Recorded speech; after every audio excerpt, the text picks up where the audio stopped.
All right, so we're diving into angels on assignment this time.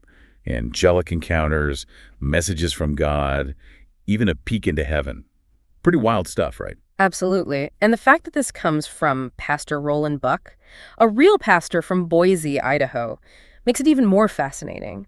Led a large congregation for decades, seemed like an ordinary couple, him and his wife, Charmaine. But then you get into these experiences. Yeah, that's what got me. I mean, mystical hermits having visions, okay, I get that. But like a regular pastor in Idaho, that's something else. Does that make it more believable, do you think? Or less? Because you'd expect someone with these crazy experiences to be, well, a little more extraordinary. That's a great question, and I think it's something the book grapples with. Some people, they might find it more relatable, like, hey, if it can happen to this guy, maybe it can happen to anyone, but others might be more skeptical. Come on, an angel in Boise? Yeah, right. It depends on your perspective, I guess. True, true. So speaking of perspectives, the book itself, it's not like Pastor Buck was out there shouting his story. It was Charles and Francis Hunter, pretty big names in the charismatic world, who pushed him to write it all down. Yeah, interesting, huh? Even they were skeptical at first, and they weren't strangers to the supernatural themselves. Something about Buck's story really had to convince them. So what was it about him? The sheer number of encounters? Or was there something about him, his personality, that made them believe him? I think it was a mix. Buck wasn't looking for fame or anything. He seemed genuinely troubled, almost burdened by it all, just wanted to understand what was happening. And I think that sincerity, along with the details he gave, really got to them. Okay, hold on, because here's where it gets wild. Buck claims he was taken to heaven, Mm-hmm. like the throne room of God, and he saw a document, 120 future events, basically a roadmap of his life. This is where the book goes beyond just stories and gets into some serious questions about, like, destiny, free will, God's role in all of it. Yeah, it's not just an angel told me to do this. It's boom, here's your whole life planned out. And there's this one prediction, it really makes you think. He says the next pope will be from Poland. And, well, a few years later, Karol Wojtyła becomes Pope John Paul II. Wow. Do you think that makes the other 119 predictions more believable, even the ones that haven't happened yet? Or could it just be coincidence? That's the big question, isn't it? It definitely makes you rethink everything about prophecy, about knowing the future. If that one from this divine document came true, what about the others? It's enough to make your head spin. For sure. And if some things are preordained, what does that mean for our choices? Do we have free will, or are we just playing out a script that's already written? That's a question theologians have been wrestling with forever, and Angels on Assignment, it really adds fuel to that fire. But before we get lost in theology, maybe let's bring it back to Pastor Buck for a minute. Good point. So he was born in 1918 in Everett, Washington. Grew up in a parsonage.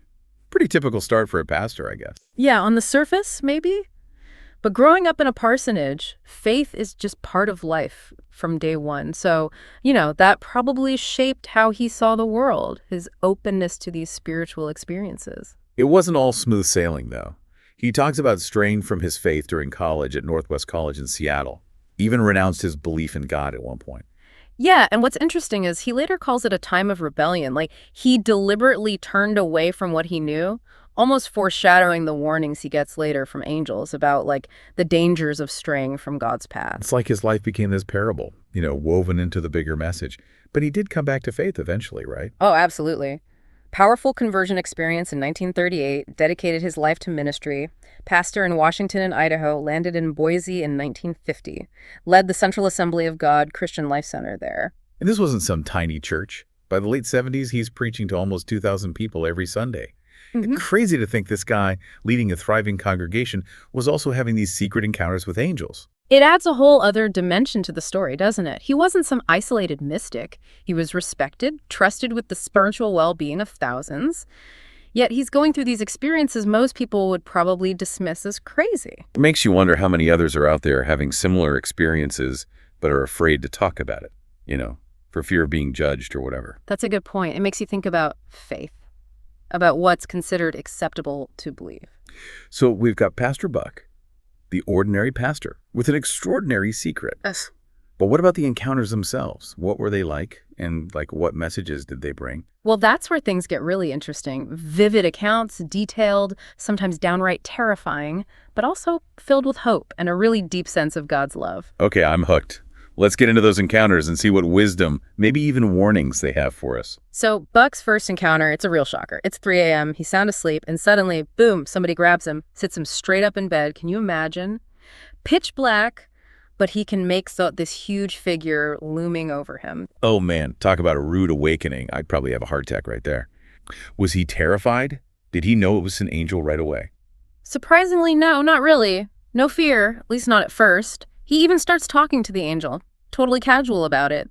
It wasn't until later that he realized, whoa, that was Gabriel, the archangel. Wow, so not like those dramatic movie scenes, blinding light, booming voices, all that. Nope, not at all. Buck says the angel looked pretty ordinary, at least at first, just a vague shape in the dark.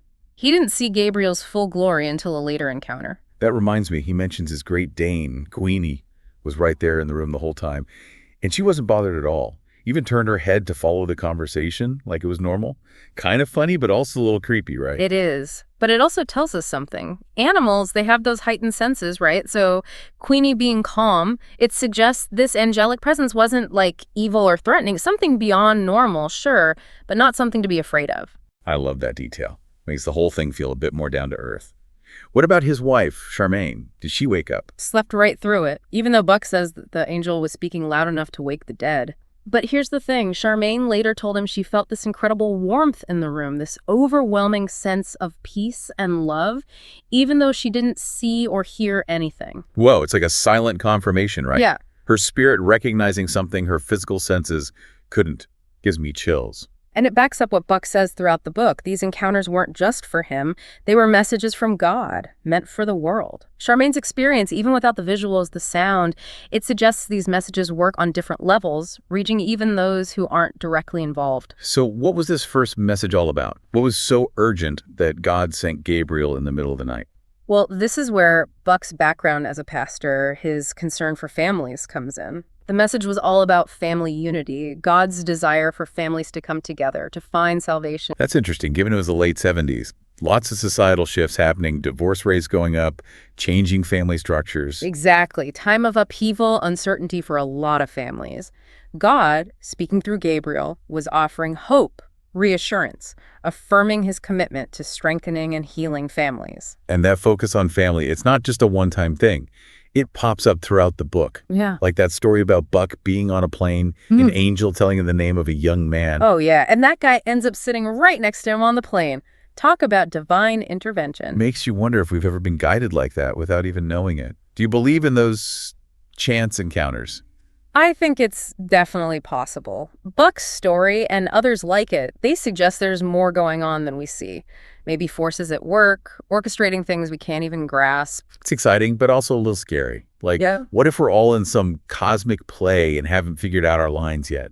It challenges our ideas about free will, destiny, for sure.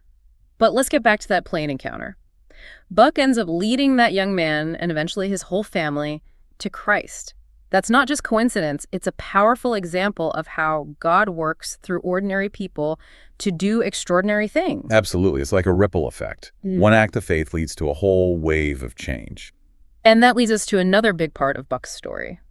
His visit to the throne room of God. This is where his personal story meets some really deep theological ideas. Yeah, that part blew me away. Suddenly he's transported from his study to heaven, standing before God, like something out of a sci-fi movie. I know, right? And he doesn't skimp on the details. Describes this massive archive, records of every human life, past, present, future, even gets to see his own file but can't look inside. Ugh, that's both amazing and frustrating. Like getting a peek behind the curtain at eternity but not being able to see the whole show. It's definitely tantalizing. And it makes you think, what does it mean that God keeps these records? Is it for judgment? Guidance? Or just because he loves us and is involved in our journey? Makes you wonder if he's watching us right now, taking notes. A little creepy, but also comforting, knowing we're not alone in this crazy world. I think that's the core of Buck's message. We're never alone. God's always there, even when we don't realize it. Working behind the scenes, guiding us, leading us to our purpose. And sometimes he sends angels to deliver a message or give us a little push in the right direction. Exactly. But those messages, they aren't always easy to hear or to accept. Buck talks about warnings, about the dangers of rebelling, of idolatry, putting our own desires above God's will. It's like he's saying, God loves you no matter what, but your choices, They have consequences. Exactly. Free will comes with responsibility. We choose our path, but we also have to face what comes with those choices. Okay, I'm dying to know more about these warnings. What was God warning Buck about? And by extension, his readers. What dangers was he trying to point out? So those warnings, the dangers Buck was talking about, what were they? Well, a lot of them, they're about straying from God's path, falling into those traps, sin, temptation. He uses the Israelites in the desert as an example, turning away from God, worshiping idols, giving in to their desires. Yeah, classic human nature, right. We get freedom, but we're always tempted to mess it up, to choose the easy way over the right way. Exactly. And it's not just about individual sins, it's bigger than that. Societal trends that pull us away from God. Materialism, for one, obsessed with money, possessions, instead of spiritual growth. That's so true even today. It's everywhere, these messages telling us to buy more, achieve more, always wanting what we don't have. It's easy to lose sight of what's really important in all that. And Buck doesn't shy away from tough topics either. Warns about ideologies, movements he saw as leading people astray. Yeah, that part gets pretty intense. But he's always coming from a place of love, not judgment. Oh, absolutely. He believed God was trying to wake people up, shake them out of complacency, help them see the dangers they might be blind to. But even with those warnings, it's not all doom and gloom, right? There's still hope.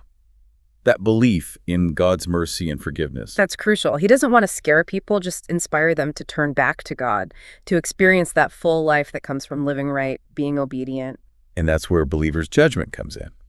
That concept always confused me a bit. Can you, break it down? Okay, so traditionally, it's this idea that Christians will stand before God and, account for their lives. But Buck, he has a different spin on it. He describes it as a celebration, a time when God says, thank you, recognizing their service, their love. Wow, that's a completely different take. Not punishment, but appreciation, gratitude. God saying, look at all the good you did. Let's celebrate your faithfulness. It's a beautiful idea. Shifts the focus from fear to joy. Reminds us that every kind act, every effort to reflect God's love, it matters. God sees it, cherishes it. Makes you want to go out and do good, knowing God's keeping track. Yeah, right. It motivates us to live a life worthy of that celebration, to make choices that align with God's will, bring him glory. We can't talk about this book without mentioning the spiritual warfare, though. Buck describes some pretty intense battles, angels versus demons, Michael the archangel leading the charge against evil. Yeah, this is where things get really interesting, maybe a little scary for some. He doesn't sugarcoat it, the reality of spiritual conflict. He even talks about being attacked by demonic forces, feeling shaken, vulnerable. Man, that's terrifying. Makes you think, what kind of battles are going on around us right now that we can't even see? It's a sobering thought. But even in those dark moments, Buck's message is about victory. God's power is greater, and through faith in Christ, we can overcome anything. So what's the takeaway? What do you want listeners to get from Angels on Assignment, from this deep dive? I think, on one hand, it's a call to faith, to really consider that God might be more involved in our lives than we think, working through things we see and things we don't, guiding us, protecting us, drawing us closer. It also makes us question what we think is real, doesn't it? Open up to the possibility of the supernatural, that maybe there's more to the world than what we see with our eyes. For sure. Buck's story encourages us to listen to our gut, those little nudges, those coincidences that seem too perfect to be random. What if it's an angel at work, guiding us in ways we can't grasp? It's a good reminder that we're not alone in all of this. Forces are battling for us, and in the end, God's love wins. A message of hope, a call to action, and an invitation to really experience life, walking hand in hand with our Creator. So as you go about your day, maybe listen a little closer to those inner voices, those nudges that come out of nowhere. Could be a message from an angel, guiding you towards your purpose, a destiny better than you can even imagine. Thank you for tuning in to this episode of Pages to Dialogues. We hope you enjoyed our discussion and found valuable insights to apply to your life. If you did, please consider subscribing to our YouTube channel, Pages to Dialogues, for more thought-provoking dialogues on Christian books. Don't forget to hit the notification bell so you never miss an episode. We'd love to hear your thoughts and feedback on this episode. Please leave a comment below, and let's continue the conversation. If you know someone who would benefit from our discussions, please share this episode with them. Your support means the world to us. Finally, if you appreciated this episode, please give us a thumbs up and a like. It helps us reach more people and continue creating content that inspires and uplifts. Thanks again for listening, and we look forward to engaging with you on our next episode of Pages to Dialogues.